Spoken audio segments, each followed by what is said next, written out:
Depuis quelque temps, on parle beaucoup en France et en Belgique de la question du personnel soignant qui manifeste, et le problème paraît plus important encore en France qu'en Belgique, et depuis maintenant une dizaine de jours exactement, nous sommes aujourd'hui le 13 juin 2019, donc depuis le 3 juin, un mouvement qui affecte principalement Bruxelles et un peu la Wallonie et très peu la Flandre à ma connaissance, mais je ne suis pas expert.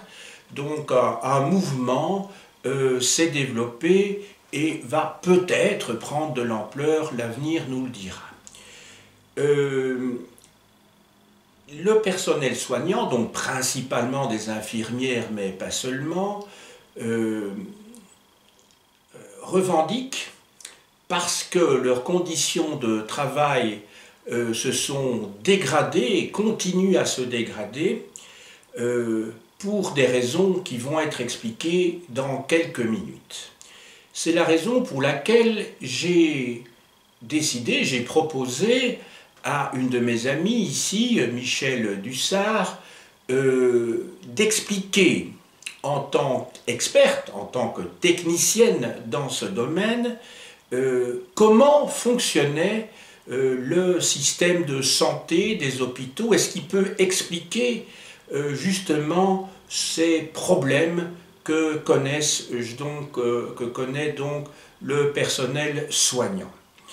Michèle Dussart est directrice médicale dans un hôpital public en Belgique, plus particulièrement à Bruxelles, et elle connaît donc particulièrement bien non seulement la question des problèmes, des soucis du personnel soignant, mais connaît également en amont l'organisation institutionnelle et financière de la situation dans laquelle nous nous trouvons pour l'instant. Michèle Dussart est médecin, elle est spécialiste en médecine nucléaire, et ce n'est donc pas à ce titre-là que je l'invite aujourd'hui, on a bien compris, et je vais donc lui poser un certain nombre de questions de telle manière que le grand public puisse un peu mieux comprendre la situation délicate dans laquelle se trouve le personnel soignant. Donc bonjour Michèle, et je voudrais donc te poser quelques questions. Ce serait peut-être bien dans un premier temps, pour qu'on comprenne vraiment quelle est ta position institutionnelle, de nous définir ce que c'est qu'une directrice médicale dans un hôpital, et plus particulièrement dans un hôpital public. Et donc la direction médicale gère essentiellement le staff médical, organise l'activité médicale dans l'hôpital, donc c'est la responsable, la coordinatrice de tous les services médicaux. La direction médicale est aussi responsable de la continuité des soins pour garantir que les soins sont bien donnés 24 heures sur 24, 7 jours sur 7. Donc on organise les gardes, on veille à ce qu'il y ait toujours quelqu'un à l'hôpital. Et on est aussi responsable de la qualité des soins, donc in fine du résultat des soins obtenus auprès du patient. On est le garant que finalement le patient aura les meilleurs soins avec les moyens dont on dispose. Merci. Alors, est-ce que tu pourrais nous expliquer ce que le grand public ne sait pas, généralement, à moins de travailler au service public fédéral de la santé, ou d'être dans le secteur, ou de travailler dans le secteur, et même parfois, il y a des choses qui peuvent parfois échapper aussi au personnel. Est-ce que tu pourrais nous expliquer ce qui explique, je dirais, qu'on est arrivé à un point tel que le personnel donc soignant a de grosses difficultés à pouvoir assumer sa mission, ses missions, et en viennent donc d'abord à manifester, ensuite à, comment dirais-je, à faire la grève, est-ce que tu pourrais nous expliquer un petit peu les raisons institutionnelles, financières?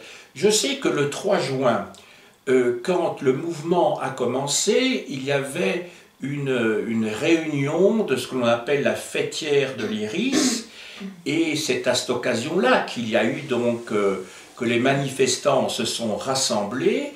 Est-ce que tu pourrais d'abord nous expliquer ce que c'est que l'Iris et nous expliquer ce que c'est que la fêtière de l'Iris? Ce sera le premier point. Donc, la IRIS est une association d'hôpitaux, des hôpitaux publics de Bruxelles, qui regroupe l'hôpital Saint-Pierre, l'hôpital Bruckmann, Bordet, l'hôpital des enfants Reine Fabiola et IRIS Sud. Et donc, IRIS Sud, c'est quoi alors? IRIS Sud, c'est la fusion de Bracops, Molière, XL. Ah d'accord. Donc c'est déjà une fusion de 3 hôpitaux qui s'est faite, je pense, en 1996. Et IRIS regroupe donc tous les hôpitaux publics de la région bruxelloise. Et quand tu dis ça regroupe, ça veut dire quel est le statut d'IRIS? C'est quoi? C'est une association? C'est une administration? C'est quoi IRIS? C'est une association d'hôpitaux? Oui, on peut résumer ça comme ça. Il y a donc une fêtière avec des gens qui sont là pour valider nos budgets, nous donner un plan stratégique, donc contrôler les comptes, valider les gros achats. Et donc cette fêtière a des délégués dans les différents hôpitaux pour valider que la politique qu'on suit en termes de développement des activités médicales est bien conforme aux volontés de la fêtière.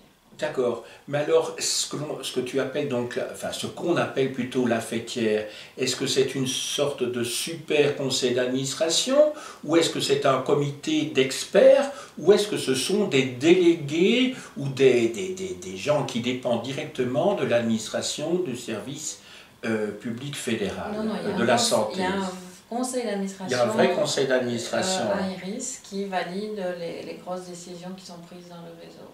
Il y a un comité de direction réseau qui regroupe toutes les directions médicales et générales avec l'administrateur délégué d'IRIS et les autres membres d'IRIS et qui se réunit toutes les semaines pour discuter de sujets communs à tous les hôpitaux.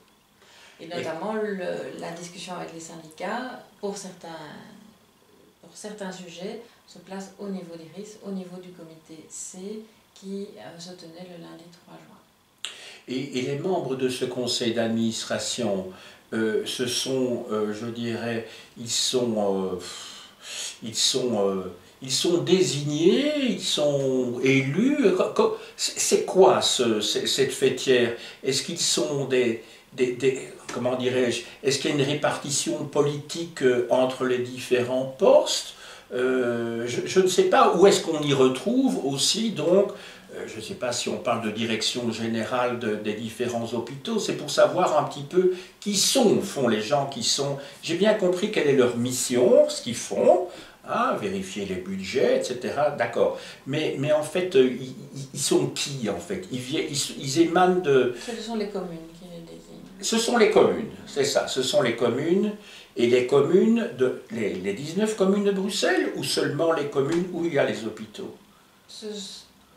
Peu importe, ce n'est pas un sujet très important d'ailleurs. Je pense que c'est des communes où il y a tous les hôpitaux. D'accord, entendu. Bon, maintenant nous allons passer un petit peu plus dans les détails. Donc tu as expliqué quelle est ta fonction, tu as expliqué également donc quel est l'organisme qui chapeaute, je dirais, essentiellement budgétairement, si j'ai bien compris, les hôpitaux de la région bruxelloise, c'est bien ça. Alors maintenant, concrètement, avec un objectif pédagogique, comment expliquer qu'il y a, comment dirais-je, une dégradation des conditions de travail en rapport avec le statut et avec, comment dirais-je, la situation budgétaire des hôpitaux, parce que si j'ai bien compris, dans les hôpitaux, vous travaillez avec une enveloppe fermée. Et donc le budget des hôpitaux, le budget de la santé est une enveloppe fermée au niveau du fédéral. Oui. Elle est indexée chaque année, mais le montant de l'indexation a fort diminué. Avant c'était 4%, maintenant ça doit être de l'ordre de 1,5%. Oui. Et donc dans ce budget global au niveau national, les hôpitaux essayent d'avoir la meilleure enveloppe possible et l'enveloppe pour le financement de la partie hospitalière, donc hébergement de l'hôpital pour les gens qui sont hospitalisés, est liée à l'activité, au nombre de patients qui y sont venus, et chaque patient se voit attribuer une durée de séjour normative qui correspond à la moyenne au niveau national. Donc si pour une appendicite en moyenne non compliquée, les patients restent 2 jours en moyenne, le montant qui sera attribué sera 2 jours pour cette pathologie-là. Si le patient, pour des raisons autres, par exemple sociales, parce qu'il ne sait pas rentrer chez lui, qu'il a des soucis, reste 3-4 jours, ces jours-là ne sont pas rémunérés à l'hôpital. Et donc, il y a un enjeu dans les hôpitaux à essayer finalement de compenser ces journées qu'on ne sait pas financer parce que les gens doivent rester plus longtemps parce que leur état de santé ou leur état social, les possibilités qu'ils ont de retourner à la maison ne le permettent pas. On doit compenser ça par des séjours qui seront parfois plus courts dans d'autres pathologies. On parviendra peut-être à dire vous sortez au 5e jour parce que ça va très bien, mais il se fait que pour cette pathologie-là, on aurait 6 jours de financé. Et donc les hôpitaux doivent gérer et essayer d'équilibrer leurs comptes comme ça pour financer le personnel infirmier qui se trouve dans les salles. En général, quand on a un certain nombre de points, quand on a un certain nombre de patients qui sont restés un certain nombre de jours, et chaque point finance quelque part 0,4 équivalent temps plein d'infirmières. Et donc, pour une salle de 30 lits, si on la remplit bien, on peut financer entre 13 et 14 infirmières. Ce qui correspond aux normes d'agrément, parce que l'hôpital reçoit des sous pour se financer, mais il est soumis aussi à des normes d'agrément qui sont assez strictes et qui disent si vous avez 30 lits, vous devez avoir 13 infirmières pour des lits de chirurgie ou de médecine. C'est un peu plus pour les lits de gériatrie ou de psychiatrie. Et donc on arrive à financer ça, mais pas plus, et il faut vraiment remplir ces lits-là. Il y a eu aussi un phénomène qui a fait que le nombre de lits en Belgique a diminué, c'est qu'effectivement, comme on n'était plus financé que pour une activité bien précise, eh bien, il y avait des lits qui devenaient inoccupés ou qui étaient occupés par des gens qui n'apportaient plus l'argent. Et donc, il a fallu fermer des lits, puisque on devait quand même, on aurait dû les staffer puisque ces lits étaient occupés ou existaient, et on n'avait pas l'argent équivalent pour les faire. Donc on a vu en Belgique une diminution du nombre de lits, et donc la pression sur les lits restants se fait plus grande. Les durées moyennes de séjour continuent à diminuer de ce fait-là, mais les normes d'encadrement sont restées les mêmes. Alors si on compare par rapport à il y a, je ne sais pas moi, 15 ans, où on avait des durées de séjour de 10 jours, mais dans une salle, il y avait des patients qui étaient là depuis 1 jour, depuis 2 jours, depuis 3 jours, depuis 4 jours, mais aussi depuis 6-7 jours. Les charges de travail sont beaucoup moins importantes pour ceux qui sont là depuis 6 ou 7 jours. Et donc ça permettait aux équipes staffées comme elles étaient, normées comme elles étaient, finalement de souffler un peu, parce que les patients qui prenaient beaucoup de travail, la charge était un peu soulagée par ceux qui prenaient un peu moins de travail. Maintenant, on a des durées moyennes de séjour qui tournent autour de 3-4 jours dans les unités de chirurgie et de médecine. Et donc, l'activité administrative liée au séjour, elle est restée la même, et donc elle doit se faire sur un temps beaucoup plus court. Et tous les patients sont des patients aigus et lourds. Et donc, on a le même nombre de personnes pour faire, finalement, pour prendre en charge plus de patients sur des délais plus courts. Et donc, les gens ont l'impression de courir comme des poules sans tête. Il y a des événements indésirables qui les touchent parce qu'en courant, on ne fait pas toujours bien, on ne prend pas toujours tout le temps pour prendre toutes les précautions nécessaires. Donc eux, non seulement le patient a été victime, mais parfois c'est juste un événement indésirable, on est passé à côté de l'accident, il ne s'est rien passé pour le patient. Par contre, pour le professionnel, ça remet très fort en question sa pratique. Et donc les gens sont épuisés, perdent le sens et demandent des renforts parce qu'effectivement sur le terrain c'est hyper lourd. Alors il y en a qui craquent et qui se retrouvent en arrêt maladie, plus ou moins long, plus ou moins court, mais sachant qu'il n'y a pas d'argent supplémentaire puisque c'est vraiment lié au nombre de jours où vous avez vos patients, ben c'est assez difficile pour les gestionnaires de réinjecter du personnel supplémentaire pour aider. Et donc il y a des habitudes qui se prennent en disant on ne sait pas payer pendant plusieurs jours 2 personnes pour faire le même travail, une qui serait à la maison, une qui est sur le terrain, et donc on ne parvient pas à réinjecter suffisamment de personnel dans les hôpitaux pour aider les gens sur le terrain qui sont en difficulté.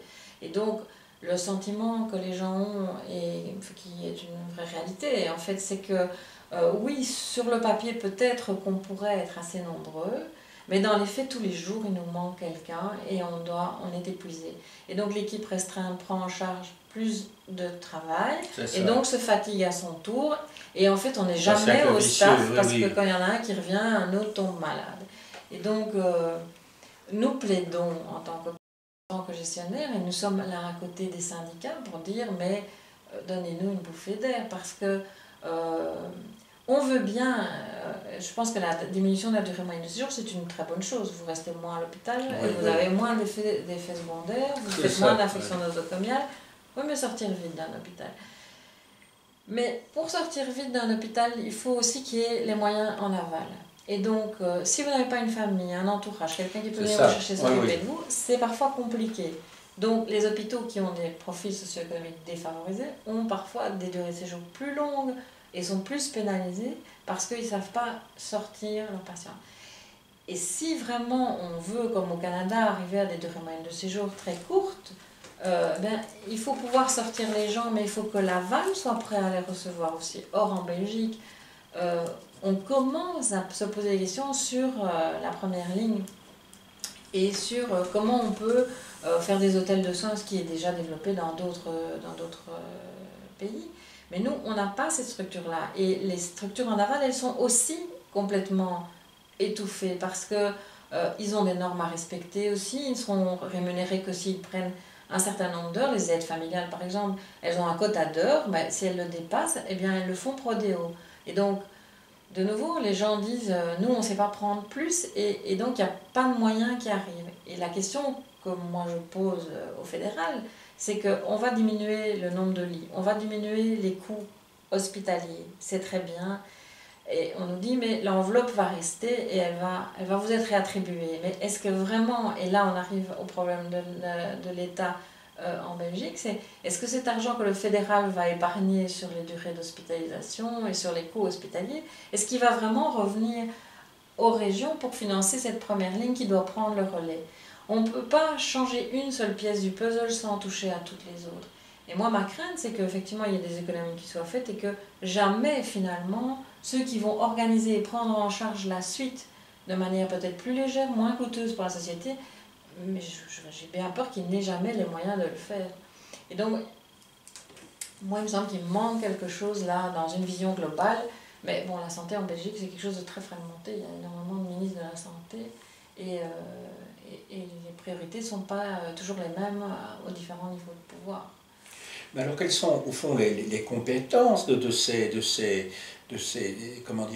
différents ministres qui ont la santé dans leurs attributions, suivant qu'on est au fédéral, donc au national, et d'autre part au niveau de... c'est quoi? C'est les communautés. La région et communauté. Les communautés et aussi. Donc, le fédéral s'occupe de l'hospitalier et des honoraires médicaux. Oui. Et puis le régional s'occupe des maisons de repos, des aides familiales, des maisons c'est ça. De tout ce qui est plus un peu lié à l'ambulatoire qui ne sont plus les soins aigus. Mais donc ce qu'il faut vraiment garantir, c'est que l'argent qui va être épargné à un niveau puisse être reversé à l'autre niveau pour organiser. Et ça, c'est, à mon avis, les mécanismes ne sont pas présents, en tout cas on n'a pas l'impression. C'est ça. Et donc là, c'est vraiment un problème politique à ce moment-là. Ça veut dire qu'à un moment donné, ben là, il faut faire une petite révolution, avoir un autre logiciel, si je puis dire. Mais il faut que tout le monde s'entende. Oui, il faut que tout le monde s'entende. Il faut que tout le monde Il faut s'entende. qu'on ait le même objectif final de santé publique.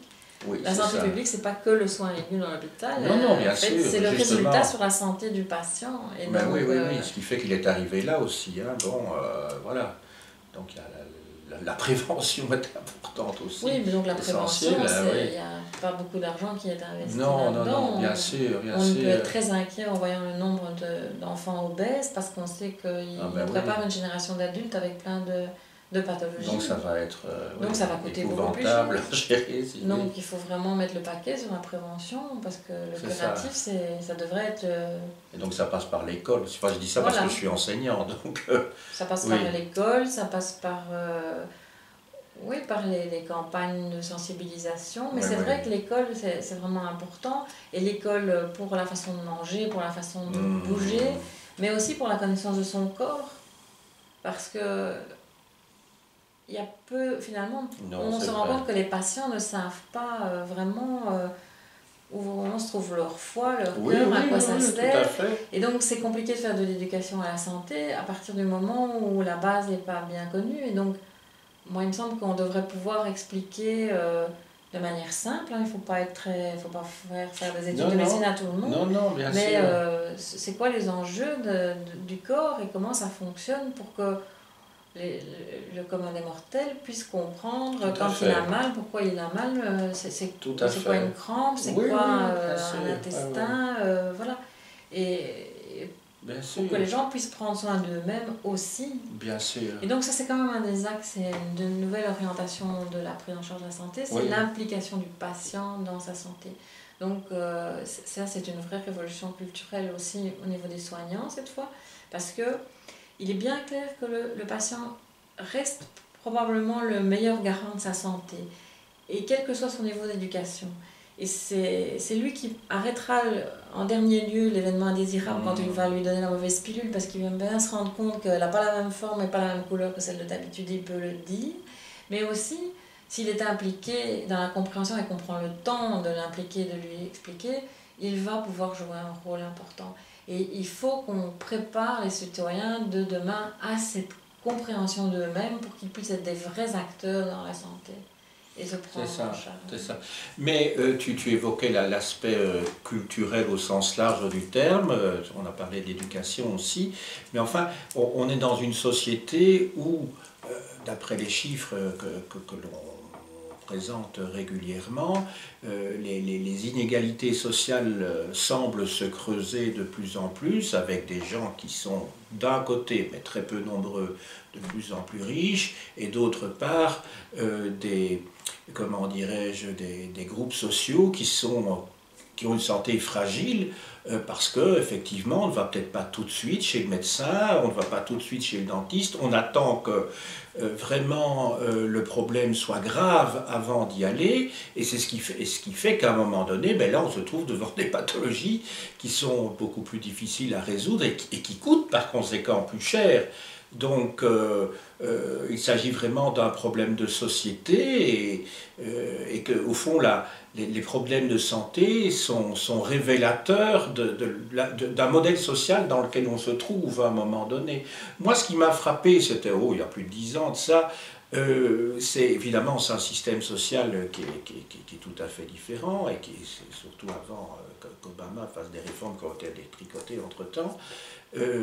Quand j'avais été à New York, moi ça m'avait frappé de voir devant un hôpital public une file de gens comme ça qui attendaient pendant des heures et des heures avant de pouvoir aller à l'accueil de l'hôpital, parce qu'ils faisaient la file comme ça et ils revenaient le lendemain. Tout c'est épouvantable. Alors j'espère qu'on ne sera jamais dans cette société-là, mais voilà. Donc, et alors tu évoquais justement par rapport à certains patients qui doivent être pris en charge, qui ne peuvent pas, comment dirais-je, pour raisons budgétaires que tu as évoquées, financières que tu as évoquées, qui ne peuvent pas rester plus longtemps, en tout cas théoriquement, occuper plus longtemps certains lits, parce que justement, quand ils rentrent chez eux, il n'y a pas le suivi, parce qu'ils se retrouvent tout seuls, peut-être des familles monoparentales, ou que sais-je, ou des gens qui sont CPAS et tout. Enfin bon, on peut imaginer des situations dramatiques, et on sait combien il y en a. Et donc déjà, au niveau des hôpitaux bruxellois, puisqu'ici nous sommes à Bruxelles, donc je parle plutôt des hôpitaux bruxellois, il y a certains hôpitaux qui souffrent, je dirais, d'une patientèle qui est pas la même que dans d'autres hôpitaux. Je parle même ici des hôpitaux publics, hein, je ne parle même pas des hôpitaux privés. Et donc là, qu'est-ce qu'on fait dans ce cas-là? Parce qu'au fond, je ne sais pas, est-ce qu'il y a quand même une sorte de ventilation ou pas du tout entre les hôpitaux qui se trouvent dans des communes plus favorisées et d'autre part des communes, comment dirais-je, où les populations sont plus fragilisées? Parce qu'au fond, il y a des chiffres, des coefficients que tu as cités tout à l'heure, mais qui sont des coefficients qui viennent du fédéral. Évidemment, est-ce qu'on tient compte d'une manière ou d'une autre de ces quartiers plus difficiles et qui fait que, bon, ben, on ne peut pas gérer de la même manière, au fond, même sur le plan financier, un hôpital qui se trouve, je ne sais pas, pensons à l'hôpital Saint-Pierre dans un quartier, ou plutôt dans des quartiers où la pauvreté est plus importante, car je ne sais pas, que d'autres hôpitaux publics qui peuvent se trouver ailleurs. Est-ce qu'on tient compte de ça ou pas du tout? L'enveloppe est fermée, ce sont des normes fédérales, et il n'y a pas moyen d'en sortir. Est-ce qu'il y a quand même des raouettes, comme on dirait en wallon? Voilà, j'essaie de trouver le mot juste, je l'ai dit en wallon pour être compris de tout le monde. Il existe dans le financement différentes parties, hein, et donc il y a une sous-partie qui tient compte partiellement de la précarité des gens qui fréquentent l'hôpital. C'est ça. Mais ça ne couvre évidemment pas tous les frais. Et donc, ce qu'on essaye le plus possible, c'est de faire rentrer les gens dans les circuits qui existent pour essayer que leur prise en charge soit faite. Mais il arrive quand même souvent qu'on doive demander à la famille de se porter garant pour certaines choses, parce que vous avez des gens qui viennent avec des visas touristiques dans des états catastrophiques qu'on va soigner, mais on va d'abord les soigner, mais on va essayer de trouver des gens qui peuvent se porter garant pour le remboursement. Sinon, c'est l'hôpital qui assume, et donc ça peut aussi évidemment obérer une situation financière. On ne peut pas imaginer qu'un hôpital, s'il ne s'occupait que de ces patients-là, il ne vivrait pas. Et à ce moment-là, il n'y a plus d'emploi, l'hôpital ferme. Donc, oui, c'est un problème, mais je pense que ça aussi, c'est un problème politique. C'est comment on aborde tous ces problèmes-là. Quand on a beaucoup de gens qui viennent d'un pays systématiquement pour se faire soigner, quelque part, est-ce qu'il n'y a pas une responsabilité politique à aller voir avec les responsables politiques du pays, comment on pourrait faire pour que la connaissance soit amenée là-bas et qu'on les aide à soigner leurs patients? Parce que ça n'est pas si évident que ça pour des gens de quitter leur pays, prendre un avion et d'arriver avec un visa touristique et se précipiter à l'hôpital en demandant d'être soignés.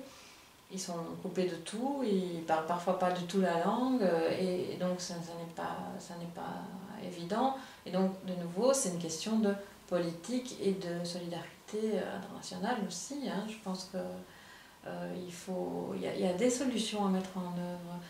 Mais nous, en tout cas, quand des gens arrivent comme ça, on les prend en charge, on les soigne. Oui, bien sûr, bien sûr. Et alors, je voulais une question qui est liée à celle-ci. Au fond, mais tu l'as évoqué tout à l'heure, mais c'est peut-être pour insister auprès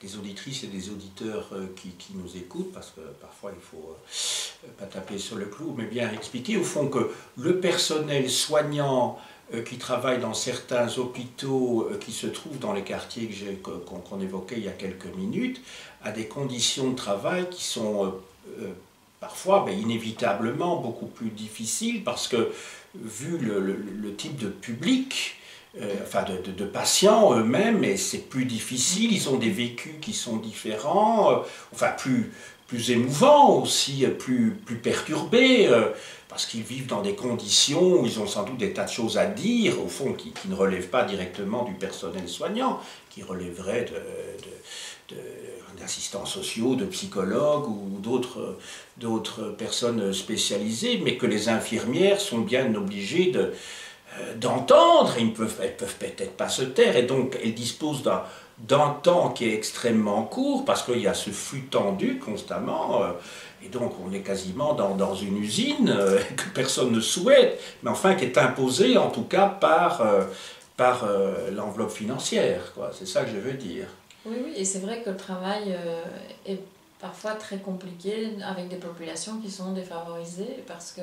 Et puis les pathologies ne sont jamais simples à ce moment-là, vous savez, toutes les choses se mélangent et donc oui, ça demande beaucoup d'écoute, beaucoup de patience, beaucoup d'accueil, beaucoup d'empathie. Il faut confronter les différentes cultures, il faut s'adapter aux exigences des uns et des autres parce que les soins, c'est quand même quelque chose de très personnel, donc c'est bien lié à la culture. Et donc ça demande aux gens beaucoup, beaucoup, beaucoup d'énergie. Je voulais peut-être encore te poser l'une ou l'autre petite question, et puis on va en terminer. Est-ce qu'il n'y a pas un risque, à terme, je ne sais pas, mais qu'il y ait des difficultés de recrutement dans certains hôpitaux, parce que justement les étudiants, les étudiantes qui sortent d'écoles,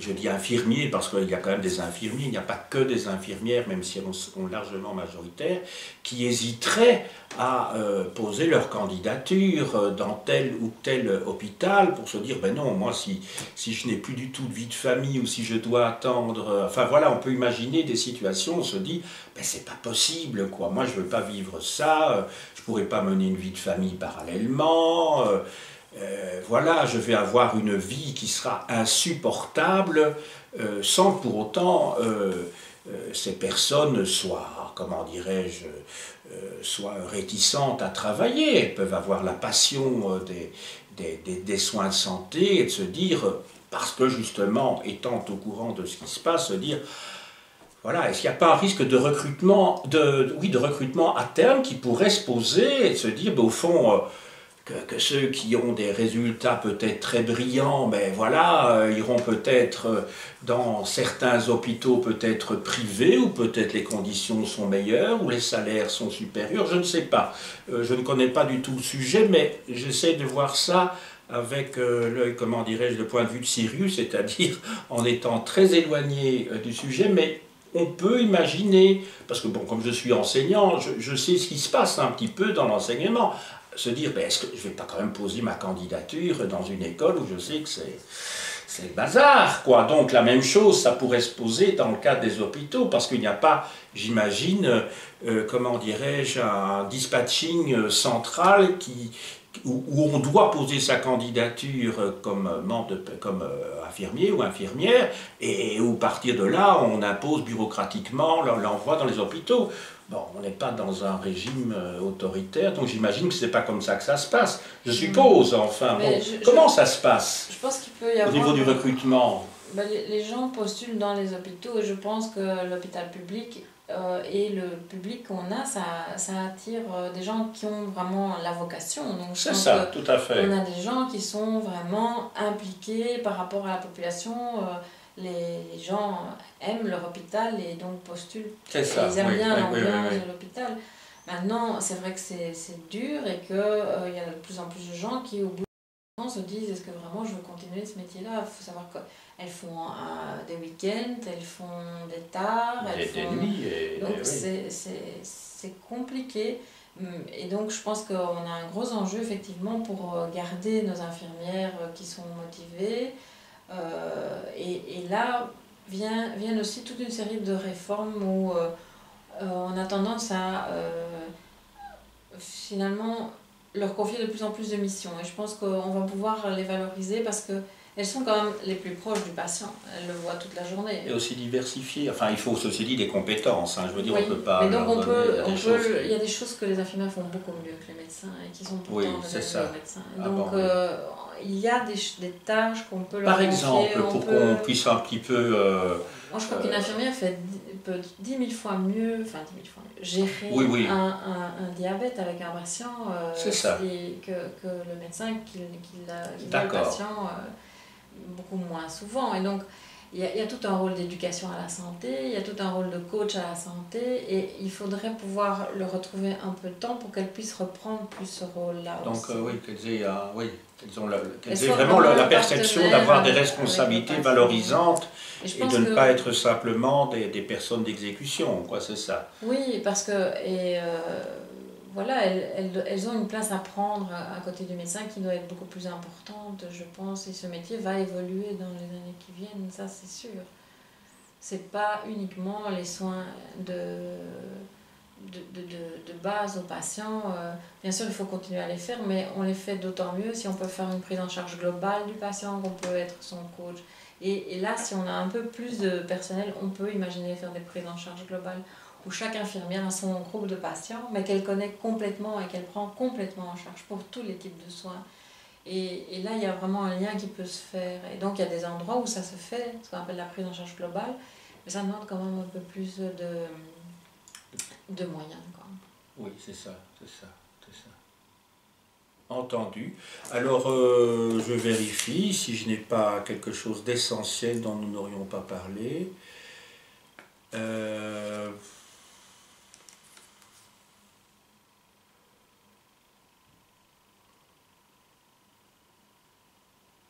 Non, donc en fait, on est dans un mouvement qui est en cours, au fond, hein. C'est un mouvement en cours.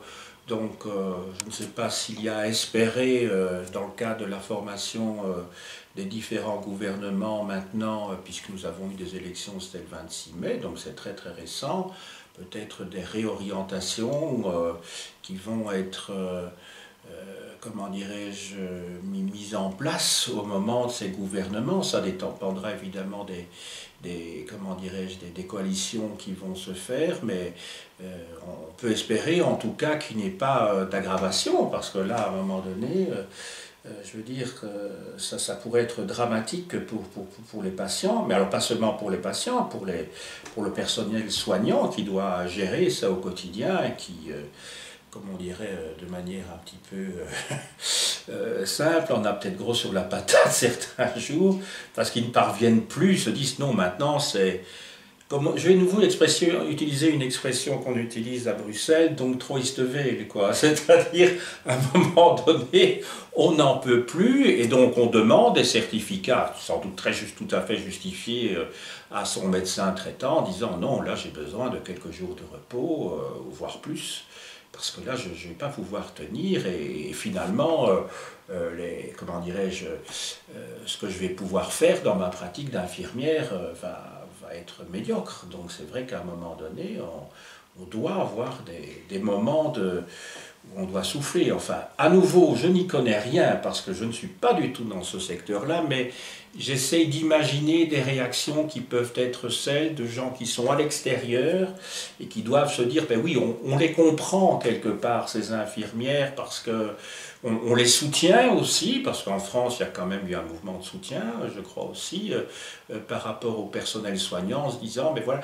Et je crois que c'est quand même un secteur où les gens peuvent être, je veux dire, les personnes extérieures à l'hôpital, hein, peuvent être plus directement émues, parce que tout le monde se dit, ben, je serai peut-être un jour hospitalisé, et donc moi je tiens à être soigné par quelqu'un qui est toute sa tête, qui est quand même bien dormi nuit et qui ne risque pas de commettre l'irréparable, et je ne tiens pas non plus à ce que voilà, le travail se fasse à la va-vite, et je me retrouve tout à fait isolé dans un lit où je ne vois presque pas l'infirmière parce qu'elle est complètement débordée. Donc on peut comprendre le stress que ça peut occasionner chez des patients qui arriveraient dans les hôpitaux, hein. Enfin, je peux penser à moi-même, c'est pas pour ça que je fais l'interview, hein. Enfin, je peux imaginer que les années passant, ben, on se pose de plus en plus des questions, hein, quand on vieillit, et on se dit oui, mais bon, ça me pend peut-être au nez dans peu de temps, et donc par solidarité, et même par égoïsme aussi, on se dit je tiens à ce qu'elle travaille dans de bonnes conditions, qu'elle soit bien rémunérée, parce qu'il y va de mon intérêt personnel aussi. Voilà, et que donc c'est une affaire politique, hein, j'ai bien compris. Hein, le gouvernement ici a lancé toute une série de réformes qui vont continuer. et qui vont bouleverser le paysage. Oui. La nomenclature va être revue, on va forfaitariser beaucoup plus les soins, donc peu importe ce qu'on va faire comme examen, in fine, pour une pathologie, on aura un montant, on se débrouillera comme on veut pour faire les bilans. Il va y avoir les réseaux... Comme on peut, plutôt. Comme on peut, oui. Oui, oui, parce que comme on veut... Non, comme on peut. Enfin, on peut faire, faire tout ce qu'on veut, mais il n'y aura qu'une partie qui sera... D'accord, c'est ça, oui. Et puis il y a les réseaux qui arrivent entre les hôpitaux qui vont devoir se former pour 2020. Les hôpitaux vont devoir travailler dans un seul réseau et peut-être parfois abandonner certaines activités. Ah oui, il y aura des spécialisations pour certaines mais tout ça n'est pas encore hyper clair. On sait qu'il y aura le réseau, mais on ne sait pas encore qu'est-ce qui va être absolument nécessaire dans tous les hôpitaux et qu'est-ce qui sera réservé à certains. Donc il y a beaucoup d'inquiétudes dans le secteur aussi, puisque on ne sait pas toujours, enfin on n'a pas toujours l'impression que le secteur est entendu au moment où on fait les réformes. Mais en tout cas, tout ça se met en place en même temps, avec la réforme, la loi qualité qui est sortie en imposant aux professionnels d'avoir des portfolios, de prouver qu'ils restent compétents, etc. Donc il y a toute une série de choses qui se mettent en place et dont finalement on pense tous que ça a du sens, parce que c'est vrai qu'avec le vieillissement de la population, l'augmentation des maladies chroniques, l'augmentation du nombre de cancers liés à ce vieillissement, le fait que les traitements deviennent plus pointus mais aussi beaucoup plus coûteux, que les techniques sont de pointe, effectivement c'est grâce à tous les progrès techniques qu'on peut effectivement faire toute une série de choses en hôpital de jour et que les gens ne doivent plus rester à l'hôpital. Tout ça, c'est indéniablement des avancées. Et donc, c'est vrai que pour le financer, il faut probablement revoir l'organisation, mais tout ce qu'on espère, c'est qu'effectivement, toute la révision de cette organisation et tous les efforts qui vont être imposés au secteur, tous les bénéfices qui pourront être faits vont se retrouver dans le secteur, ce qui n'est pas garanti. Et par ailleurs, on a tendance à oublier en Belgique, dans le cadre des réformes qu'on met en place, qu'au moment où on effectue un changement, il faudrait quand même investir un peu dans ce changement, quitte à récupérer après ce qu'on a investi. Mais pour lancer la machine, il faut parfois un peu plus de ressources, un peu plus de besoins, pour qu'on puisse mettre en place et effectuer les opérations de changement qui sont nécessaires, qui prennent du temps et qui demandent du temps aux personnes, et qu'on ne peut pas faire quand on est déjà complètement overbooké par son activité quotidienne. Et donc, les autorités ne voient pas qu'il faut d'abord investir pour après recueillir les fruits. Et les fruits, ça ne doit pas se calculer au terme de 3 à 4 ans. Non, bien sûr, ça doit se voir pour 15, 20 ans. Et donc, donc, là, on voudrait bien qu'il y ait une vision politique qui soit aussi à long terme et vraiment dans des résultats cliniques, pas uniquement financiers, des calculs de plus et de moins. Très bien. Sans compter qu'il faudra tenir compte aussi, je suppose, de l'évolution de l'environnement, parce que si effectivement, dans le siècle qui vient, bon, moi je ne serai plus là dans 20 ou 25 ans sans doute, mais enfin on pense tous à nos enfants, nos petits-enfants quand même, quand on voit, puisqu'on est sûr maintenant, malgré les réserves de certains, qu'il y aura plusieurs degrés sur la planète en plus, on peut imaginer qu'il y a des pathologies nouvelles qui vont arriver chez nous, en Belgique, avec, j'imagine, je ne sais pas, enfin j'y connais rien dans les maladies tropicales ou quoi, mais il suffit d'avoir 2 degrés en plus et on peut avoir des moustiques qui viennent d'Afrique et peut-être qu'on aura des maladies comment, liées au paludisme, ou que sais-je, enfin je n'en sais rien. Donc il va y avoir peut-être des développements de certains virus ou quoi. Hein. Bon, moi j'y connais rien, donc je préfère me taire. Enfin, on peut imaginer que l'évolution quand même du climat aura des conséquences certainement du point de vue médical. Et que donc il y a des pathologies nouvelles en grand nombre, parce que quand ce sont des cas... comment dirais-je, singulier, ça peut se résoudre, mais quand on arrivera, on fera développer certains services peut-être dans les hôpitaux, voilà. Et puis comme inévitablement les mouvements de population ne vont faire que s'accélérer, inévitablement, voilà. Donc il faut penser ça à très long terme, enfin même pas si long terme que ça, je crois que ça ira. Je crois qu'on doit compter déjà dans les 30 ans qui viennent, on devra déjà, j'espère qu'on pense à tout ça aussi, j'espère. En tout cas, je te remercie infiniment de m'avoir accordé ou de nous avoir accordé cet entretien.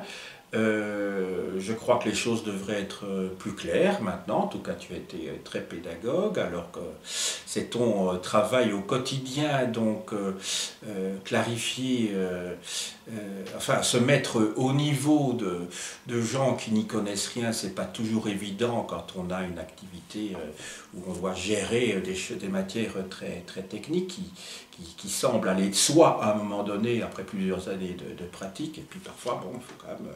Je crois que c'est notre devoir à tous et à toutes d'essayer, dans nos métiers respectifs, d'essayer de faire comprendre ce que l'on fait, ne fût-ce que pour expliquer les raisons pour lesquelles on est payé, tout simplement. Parce que parfois, on pourrait dire, oui, mais ceux-là, ils en profitent, ce sont des privilégiés, mais enfin, il y a non seulement des enjeux que tu as évoqués, mais aussi comprendre, en fait, l'autre et avoir un peu de tolérance vis-à-vis de ce que l'on fait dans d'autres professions et dans d'autres métiers.